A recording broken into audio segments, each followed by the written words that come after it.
Olá, agora nós vamos falar de um assunto muito polêmico, é a dosimetria dos atestados de capacidade técnica. É muito comum a gente ver em frente às montanhas russas ou toboágua uma espécie de régua ao lado do brinquedo dizendo qual é o limite, qual é o mínimo de altura exigida para você poder brincar naquele brinquedo.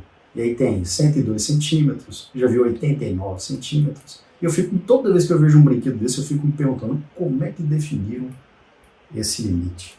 Por que 89? Não podia ser 90 centímetros? O atestado de capacidade técnica, o ACT, essa régua nas licitações, é o equivalente das réguas da montanha-russa. Assim como na montanha-russa, essas exigências dos ACTs têm que ter um porquê. A diferença de 1 centímetro é aquela que pode causar um desastre, um problema na montanha-russa, e 1 centímetro nas licitações também pode ser o que vai paralisar a sua licitação.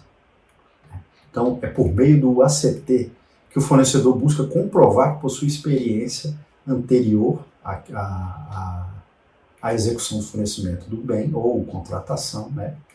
E aí você deve fazer sempre as exigências necessárias para definir um fornecedor que tem a capacidade de te atender, mas que a gente também não exclua aquele que também pode te atender.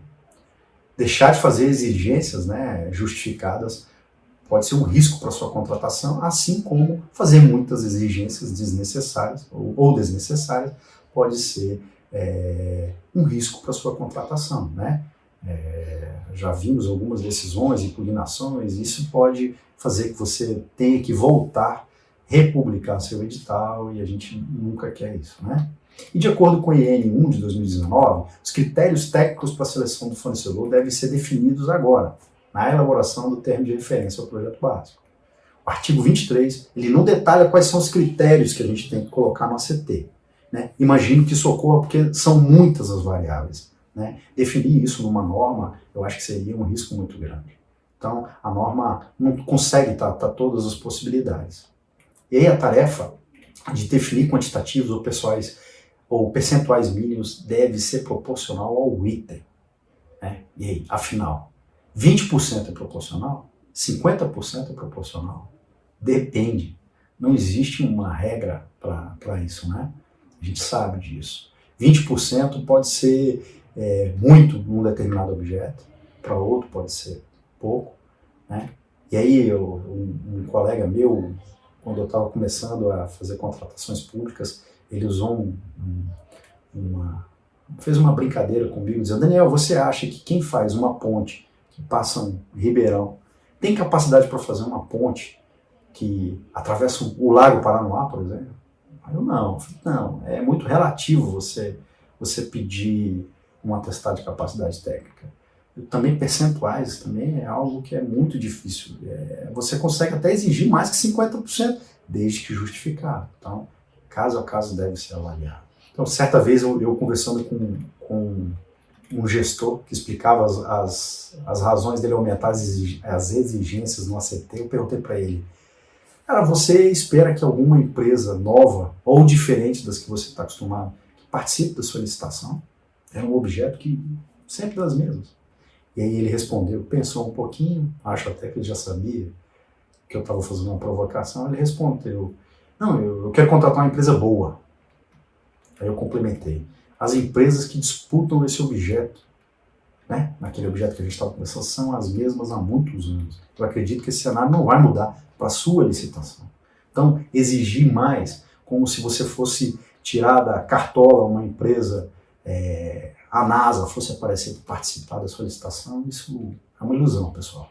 Eu já tive experiência negativa com alguma empresa, que outra você vai conversar com o cara, não, essa empresa é ótima, comigo foi ruim, e já teve ao contrário também. Isso é comum.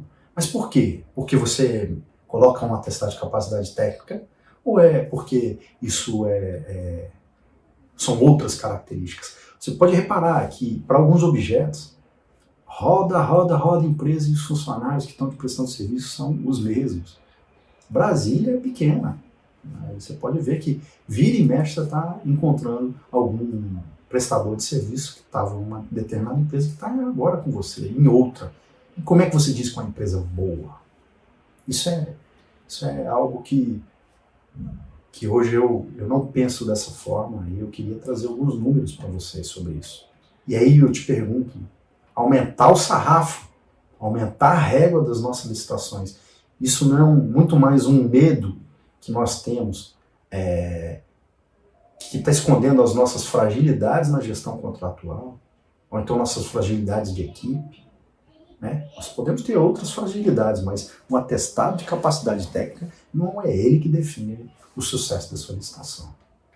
Né? Aumentar a régua ali não vai ser só isso que vai dizer se você vai se machucar no final da brincadeira.